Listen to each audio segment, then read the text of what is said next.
I'm excited to teach and be here with you guys. Я очень рад преподать этот класс и быть со всеми вами в это время. The interesting thing for me is over the next 3 days, I get to try to instill in you what I've learned over the last 25 years.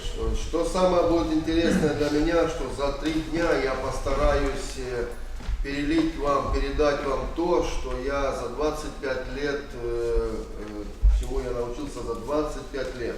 So we will see how that goes. Посмотрим, как это у меня получится. Hopefully these will be the seeds that are planted in your life that will grow for the next 20 years in your Я ministry. надеюсь, что это будут те семена в вашей жизни, которые прорастут и на следующие 20 лет в вашем служении дадут плод. So we call this class Discipleship 101. Да, значит, этот класс называется «Ученичество 1 на 1». This is not a philosophy class. Это не класс по философии ученичества. We're not trying to figure out whether or not we're supposed to disciple.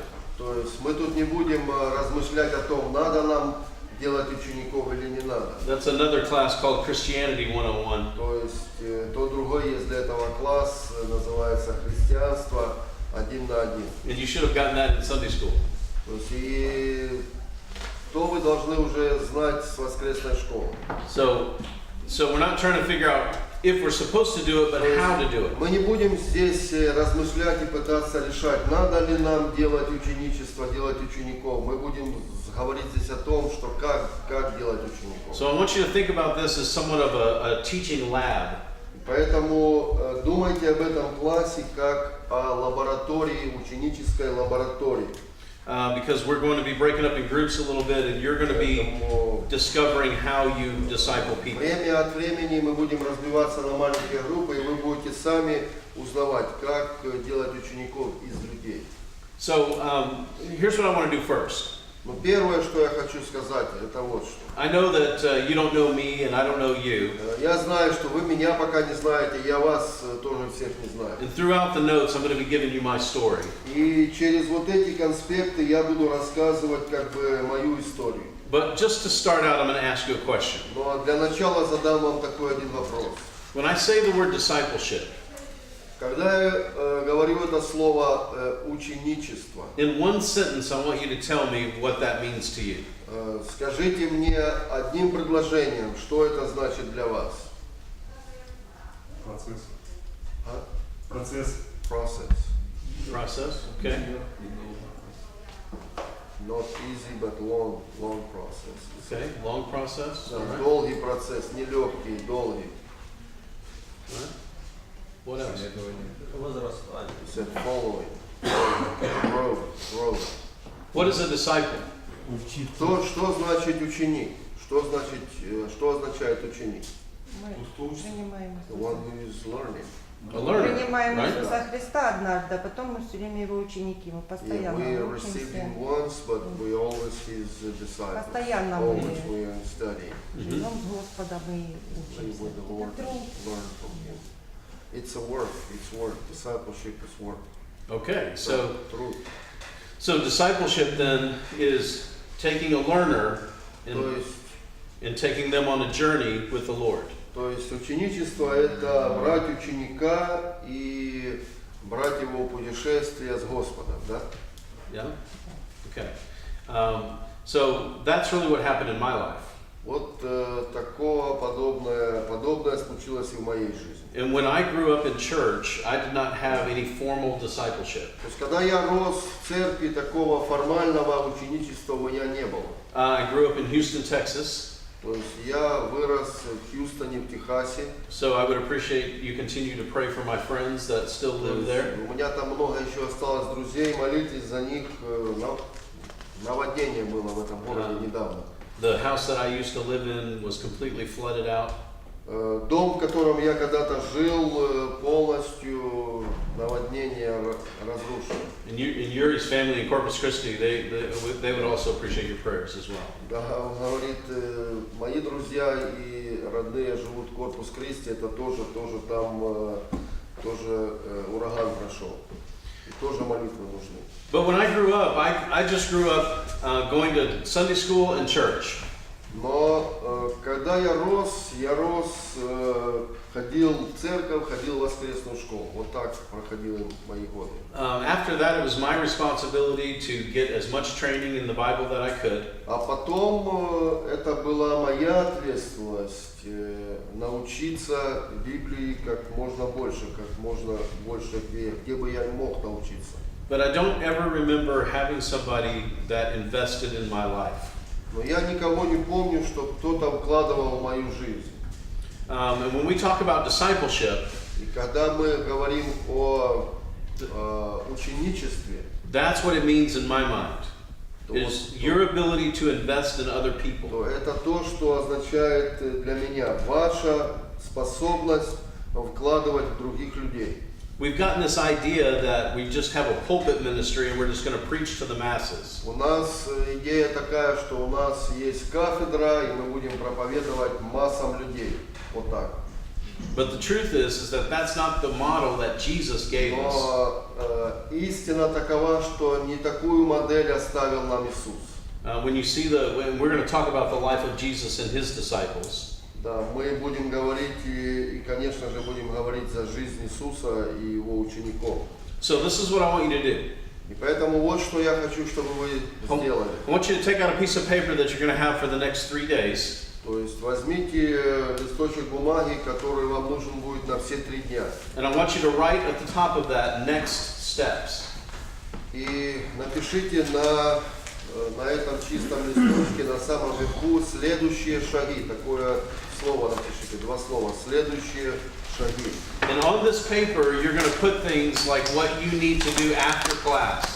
И на этом, не только на этом листочке, вы будете записывать, что вам необходимо, какие шаги делать после класса. As you get ready to invest in the lives of people. Потому что вы приготовитесь вкладывать в жизни других людей.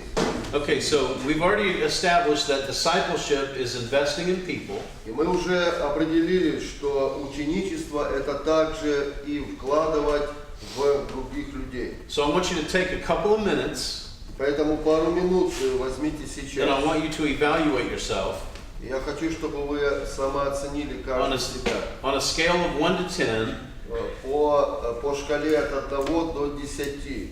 1 being that you don't invest in anybody's life. Один балл это значит вы ни в кого не вкладываете вообще ничего. And 10 that you invest in a lot of people's lives. А 10 это когда вы вкладываете что-то в многих людей. So how do you do as a mentor? То есть если вы будете в роли ментора, то есть учителя, как вы себя оцените, сколько вы вкладываете в людей. And as you're evaluating yourself, I want you to write down 2 things that you do well. И когда вы будете сейчас самооценивать себя, напишите также после этого 2 дела, которые вы делаете очень хорошо. And 1 thing that you think you can improve on. И это 2 дела. И одно дело напишите, которое вы можете улучшить. All right, take the next couple of minutes and then we'll talk about Итак, 2-3 минуты, пожалуйста, а потом будем обсуждать. Okay, in America, one of the things that our churches are struggling with В Америке у нас сейчас во многих церквах борются церкви. 80% of the churches say that they struggle with discipleship. 80% церквей говорят, что тяжелая борьба в ученичестве именно. What kind of percentage would you say is that in Ukraine А that struggle with discipleship? в Украине, как вы скажете, как дело обстоит с ученичеством, сколько процентов в церквах ученичество слабое или сильное? Везде по процентам. В основном слабые. Discipleship is mostly here is weak. Можно спросить, ученичество имеется в виду как душепопечительство? Церковь, Больше один на один, в церкви, или Discipleship, ученичество? you're talking about one-on-one, like care for the souls. Нет, душепопечительство сюда не подходит. Caring for the souls. That's a great question. Да, это хороший вопрос. So here's what I mean when I say discipleship. Когда я говорю ученичество, вот что я имею в виду. That you make a disciple, Что вы делаете ученика, that would be a convert, который будет, пройдет обращение, идет через обращение. And then you train that convert to make new А disciples. потом, когда он уже будет новообращенным, потом его надо научить, чтобы он делал нового ученика. So as you think about your churches, the way you would evaluate that is how many of the people in your church Если вы думаете сейчас о ваших церквах, чтобы оценить вашу церковь, допустим, вы думаете вот о чем. Сколько людей в вашей церкви are actually making new disciples? занимаются, делают новых учеников на самом деле? Yes, sir. Церкви Преображения из 70 членов церкви 4 человека занимаются этим вопросом. In our church, Transfigurations, out of 70 members, only 4 people do the discipleship, make disciples. Yeah. Есть несколько проблем. Первое, эти люди сами, скажем так, научились. And the problems are those 4, they are themselves, they learn how to disciple other people, И у них есть это желание учить. and they have a desire to make disciples. Большая часть людей в церкви не хотят вообще учиться. Есть пример. Most of the people in the churches don't even want to study, and here is an В example. воскресенье старший пастор обратился к церкви. On Sunday, the senior pastor talked to the church, Поскольку начался новый учебный год, and we have a new school year, Sunday school и year, он пригласил помолиться над теми, кто and he asked, хочет учиться, кто уже учится. to pray over those who desire to study and disciple, and who are already studying. Так вот, из всего этого огромного зала людей And out of 70 people congregation, вышло 8 человек. only 8 people went forward. 2 школьника, 2 school boys, 3 студента 3 students, и мы с братом. Yeah. Огромная аудитория, 8 человек. Это о чем говорит. congregation, only 8 people Даже желания нет учиться. don't even have a desire to study. Uh-huh. Проблема. Yeah. Problem. And that problem is universal in Christianity. Такая, наверное, проблема, она универсальная для христианства. So I want you to take a deep breath Поэтому глубоко вдохните сейчас and understand that the reason why God has blessed you to be in this class и поймите, что причина, почему Бог благословил вас быть в этом классе, is that you are the one that God has chosen to make the change. что именно вы будете теми людьми, которых Бог избрал, чтобы принести какие-то перемены. And whenever that was brought to me, that was a great responsibility on И me. когда это на меня выпало, вот такая привилегия, то я почувствовал очень большую ответственность. And I can't be responsible for all of Christianity, Я не могу быть ответственным за все христианство, but I am responsible for myself. но я ответственный за себя, So let me give you a little bit of my story. и поэтому немножко свою историю расскажу вам. When I started out, I was saved at a very young age. Когда я начал, спасение я обрел в очень молодом возрасте. By the time I was 12 years old, К 12 годам I knew that God wanted me to preach. я уже знал, что Бог хочет, чтобы я проповедовал. And so everything I did was about getting to that place to be a pastor. Поэтому с того возраста я начал все делать, чтобы приблизиться к месту пастора. So I went to college and I got my degrees, То есть я пошел сначала в колледж, получил там образование, and I took a church that had 27 people, и потом у меня была первая церковь после 27 человек всего. and I was going to do whatever I could to build them up. И я делал все, что я мог, чтобы укрепить их и построить. And so I would preach from the pulpit. Я проповедовал с кафедры.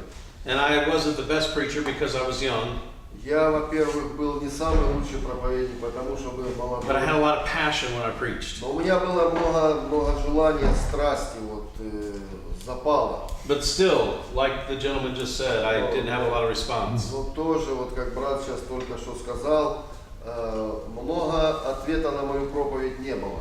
And by this time I had met my wife, Kim, К этому времени я уже познакомился с женой, жену мою зовут Ким. and we were starting to have our first child, Katie. И у нас первая дочка появилась, Катя. And so I thought, man, I need to have some classes to really start teaching people.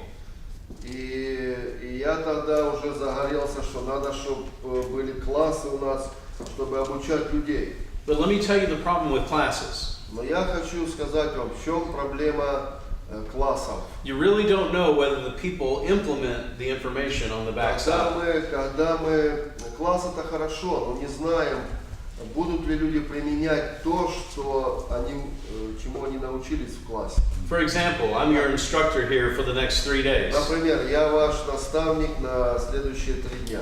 But I have no idea what you're going to do with this information. Но я идей даже не представляю, что вы будете делать с этой информацией. And a lot of times that's exactly the way that our churches are. Точно так и в наших церквах. We have instructors. У нас есть наставники. And we instruct people on how to live the Christian life. И мы наставляем людей, как жить христианской жизнью. But very few times do we have people who are actually walking the journey Но together. мы все знаем, что очень мало людей, которые в этом путешествии идут вместе с нами. So I had classes, all kinds of classes. Можно наполнить все классами на все темы, на все предметы. Evangelism classes, И классы по евангелизации. and I would have 1 or 2 show up. И дойдет до того, что 1 или 2 только будут приходить на эти классы. And I got very discouraged in the ministry. И я, конечно, тоже разочаровался, что так мало ответа, разочаровался в служении вообще. I felt like I was just repeating myself over and over again. И я чувствовал, что я просто себя повторяю и повторяю снова и снова одно и то же. And I remember one Monday I was in my room, in my office. И я помню, в моей комнате, в моей пасторской комнате я был один день в офисе. And I had my big black Bible in my hand. И вот в моей руке я взял большую свою черную Библию. And I had no idea what to preach. И я не имел понятия следующее, какую проповедь проповедовать. I'm talking about 5 years of Bible college. То есть это уже после 5 лет в библейском колледже. And I'm thinking, what in the world do I need to say to these people? И я думал, что же мне надо сказать этим людям, я не знал. I got mad. И я расстроился и даже разозлился. I got mad at the Lord. И даже на Господа начал упрекать его. And I remember I took my Bible and I threw it on my desk. И я помню, взял Библию, кинул ее так грубо на стол. And I told the Lord, I said, if you're not going to teach me this book, then I want you to let me go and let me out of the ministry. И я сказал: Господи, если ты не научишь меня вот из этой книги, то я хочу, чтобы ты меня отпустил. И я не хочу такого служения. And it's as if the Lord joined me in my office that day. И вот так произошло, как будто бы Господь снизошел ко мне и был со мной рядом в моем офисе. I've never heard the audible voice of the Lord, but this might as well have been audible. Я никогда не слышал вот звук, реальный звук Господа, но вот что я услышал, что я думаю был голос Господа. And I got on my knees and I was praying to God. Когда я встал на колени и молился перед Богом, And God asked me a question. и Бог мне задал вопрос. He said, are you going to be a professional pastor or do you want to be a minister?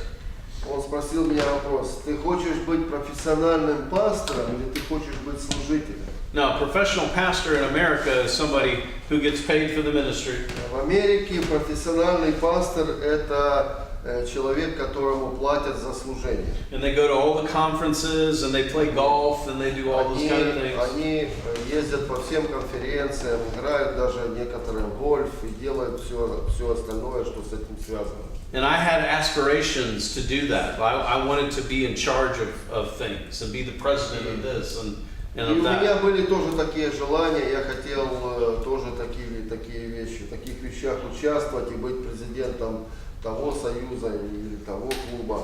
But I understood what he asked me when he said, do you want to be a professional pastor or a minister? Очень ясно понял, когда Бог спросил меня: хочешь быть профессиональным пастором или хочешь быть служителем? Because to be a minister means that you're going to get your hands dirty.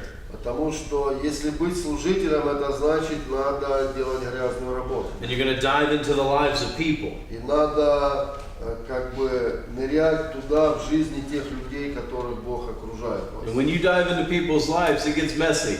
Когда чуть-чуть начинаешь с людскими жизнями соприкасаться, видно, что беспорядок и грязно.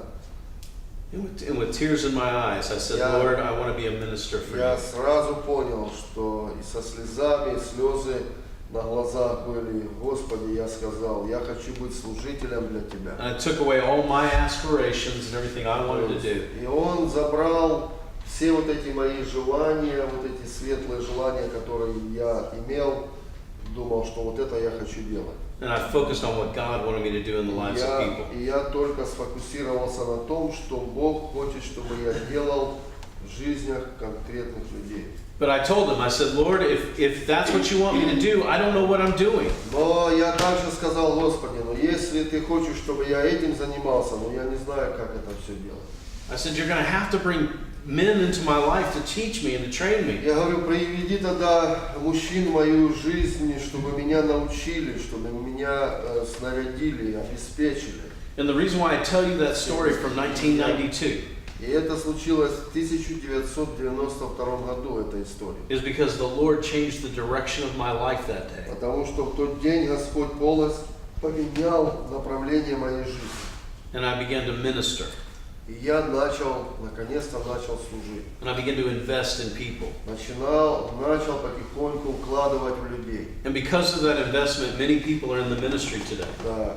И благодаря вот этим вложениям, вкладам, многие из этих людей сейчас ведут служение. And the Lord has taken me around the world to preach this message. И Бог меня действительно по всему миру пустил, чтобы я это слово проповедовал. I believe that's that important. Я настолько верю, что это настолько важно.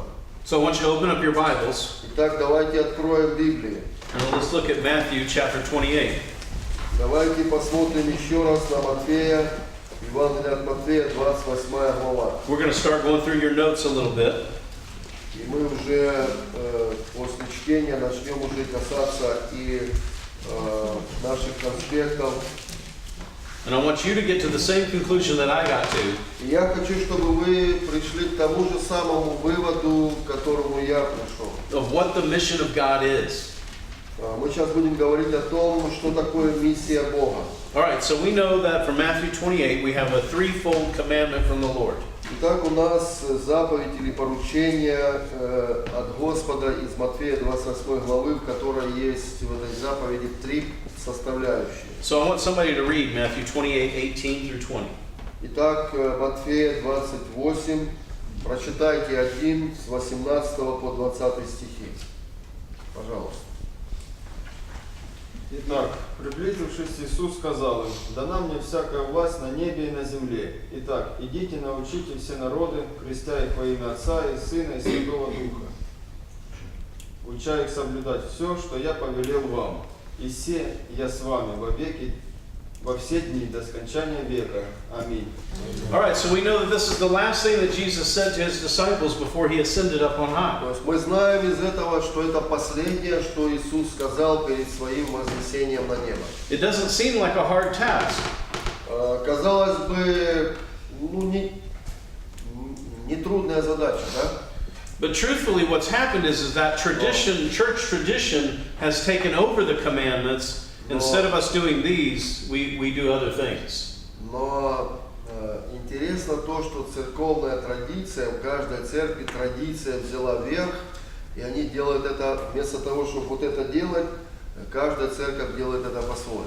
Like, for example, the very first one in your notes Например, это тоже есть в ваших конспектах уже. is that we are to teach them.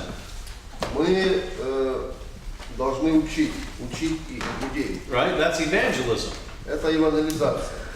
Listen, that means that the very first thing that you're supposed to do in your Christian life is to evangelize, to be telling others about Jesus. И если это спроецировать лично на одного, то каждый из нас должен этим заниматься, говорить другим об Иисусе. So last Saturday, me and Sergey went out to the park. В прошлое воскресенье, в прошлую субботу мы с Сергеем пошли в парк. And we began to witness to people and tell people that we did not know about Jesus. И мы начали свидетельствовать людям и людям, которые не знали об Иисусе.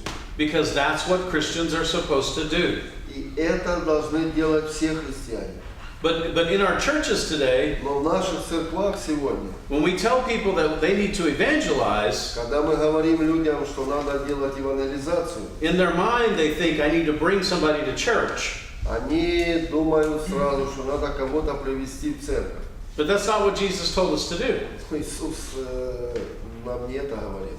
We do a better job at building a relationship with the church than we do with building a relationship with God. Мы делаем лучшую работу, когда мы взаимоотношения налаживаем с церковью, вместо того, чтобы строить взаимоотношения с Богом. If we were evangelizing the way that we were supposed to, Если бы мы евангелизировали так, как мы должны евангелизировать, the new convert would want to come to church. новый обращенный бы захотел прийти в церковь. But we get the cart before the horse. Но мы ставим телегу перед лошадью. We try to get them into church first, Мы их сначала хотим, чтобы в церковь пришли. when we should be able to share our faith. Вместо того, чтобы просто с ними поделиться своей верой. So on the train ride, as we were coming from Rivne to here, Мы сюда приехали на поезде из Ривна. in the middle of the night, we had a new passenger come into our car. И среди ночи новый пассажир зашел к нам в купе. And so as we woke up the next morning, И мы проснулись на следующее утро. both me, Sasha, and Sergey all shared our faith И я, with this woman. Саша и Сергей все поделились о том, какая у нас вера. And as we shared our faith, И как мы поделились своей верой, I asked her, do you have a personal relationship with God? и я спросил ее, у вас есть личное взаимоотношение с Богом? And she said, no, I don't. Она говорит, нет, нету. I said, would you like to have a personal relationship with God? Я спросил ее, хотели ли бы иметь? And she said, I would like to have that, but I might pray and ask God to come into my heart in my own home. Она говорит, я бы хотела это сделать, но я бы хотела помолиться у себя дома и принять Иисуса Христа в свое сердце. I told her, I said, well, God loves you, and if that's what you want to do, then that's fine. Я говорю, Бог любит тебя, если ты так не хотите делать, то, пожалуйста, это тоже I нормально. can't make her follow Christ, Я не могу ее заставить пойти за Христом, следовать за Христом. but I can be obedient to teach her. Но я могу быть послушным, чему-то научить ее. And the same thing we have to do, we have to become evangelistic. И то же самое каждому из нас надо быть. Нам необходимо быть евангелистическими. You say, what does that have to do with discipleship? И вы скажете, какое это отношение имеет к ученичеству? If we're not evangelizing anybody, we don't have anybody to disciple.